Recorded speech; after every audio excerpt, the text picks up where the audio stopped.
What is up, everybody? Welcome back to Clubhouse Talk. As always, I am Sean Ferguson. Thank you so much for watching this video. If you like this video, please like it. Subscribe to the channel where you can view all of my other content as well. You can also follow me on X at CH Talk Show. I would really appreciate that as well. I wanted to post this video.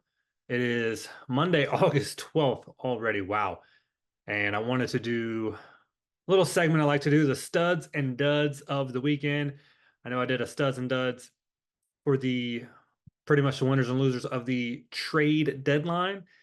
And something I like to do, I know last week I got it out on Tuesday, but this week I wanted to get it out on Monday, right after the weekend.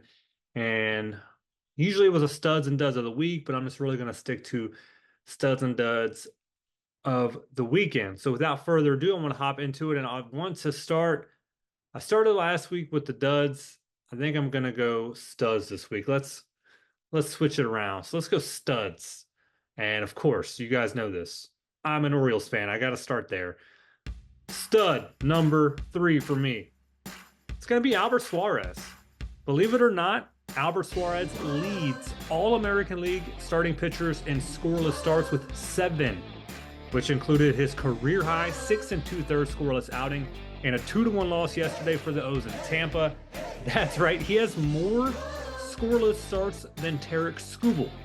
The Orioles bullpen wasted his gem, which I will touch on more in my duds of the weekend. Suarez only gave up 4 hits and had 5 strikeouts and lowered his ERA down to a 3.39. Suarez has been pivotal for the O's this season, an unlikely hero for sure, but the 34-year-old journeyman with his inspiring story has been a huge part of the O's rotation for a good part of the season. Stud number 2, that's going to go to the Arizona Diamondbacks. They took 3 out of 4 against the Phillies. They dominated in the series. They had an inspiring comeback win on Friday, then an 11-1 win Saturday with 15 hits, then added 18 more hits on Sunday in a 12-5 rout. The Diamondbacks, they got to 66-53 on the season and did it against one of the best teams in the league. The D-backs have not lost a series since June 27. That's 12 straight series wins. Ketel Marte did get hurt during the series, so how his loss impacts the team, time will tell, but what a great weekend for Arizona. And stud number 1, I'm going to give it to the Yankees' Big 3. The Yankees earned an 8-7 win against the Rangers yesterday to go back into a tie for first place in the American League East Division with the Orioles. In that game, the Yanks' Big 3 of Stanton, Soto, and Judge all went yard. Stanton hit a 3-run homer, Soto homered twice, and Judge hit his league-leading 42nd of the season. Most teams are dealing with pitching injury woes at the moment, or just inconsistency in that area. If the Yankees' bats can be this constant of a dominant force, the Yankees will be hard to beat down the stretch, especially if these 3 guys are vibing at the same time. So the Yankees get the number 1 stud for me, which is hard to do as an Orioles fan, but I'll give it to them. It's pretty cool to see those 3 guys homering in the same game. I will give them that. I want to go ahead and get into the duds. And of course, as an Oriole fan, you know where I'm going to start. Dud number 3 is going to go to Craig Kimbrel, as Craig Kimbrel does it again. The Orioles' closer struggles continue as he has been taken out of his closing role for the foreseeable future with his 7 blown saves on the year. The O's still bring him in from time to time on a relief role, as they did yesterday. The game was tied at 1 at the bottom of the 8th, and they brought in Kimbrel, who instantly loaded the bases and gave up a go-ahead winning run. I get it. The O's could have got more run support, but why bring in a guy in a tie game in the closing innings when that's where he has struggled? That's the department he struggled in most of the year. So, Kimbrel, you get dud number 3.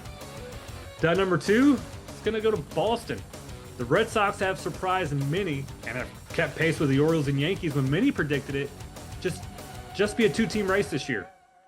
The Sox have been better than people have thought, but they are starting to fall apart at the wrong time. The Orioles and Yankees both went on slides, which helped the Red Sox get back into the race, but they are starting to falter themselves.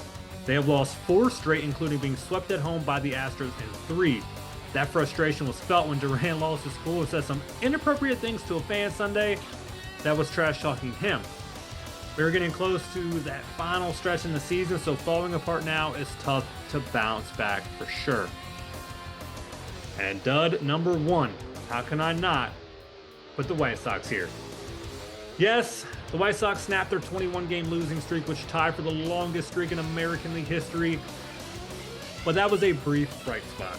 The White Sox have lost 24 of 25 and are still on pace for one of the worst seasons in Major League Baseball history.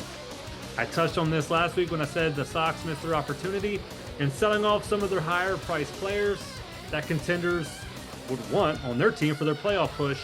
And in return, they could have reloaded their already really good farm system. They didn't do that, and to me, it's just hurting the veterans on that team.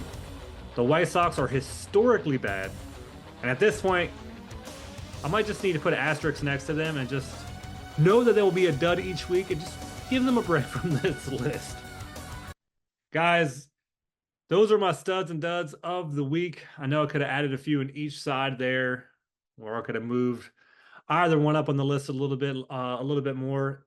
Please let me know in the comments what you guys thought, who I should have added, if someone should have been taken out. But I think we can all agree the White Sox deserve to be where they were. Just saying. But again, thank you guys so much for watching this video. I really do appreciate it. If you did enjoy this video, please like it. Please watch all the other videos I have on my channel. And just give the channel a subscribe. I would really, really appreciate it. And it would just help me in the future getting more guests on the show and just better content. And I hope to see you guys on the next video. This was Clubhouse Talk. As always, I'm Sean Ferguson, and I'll see you next time.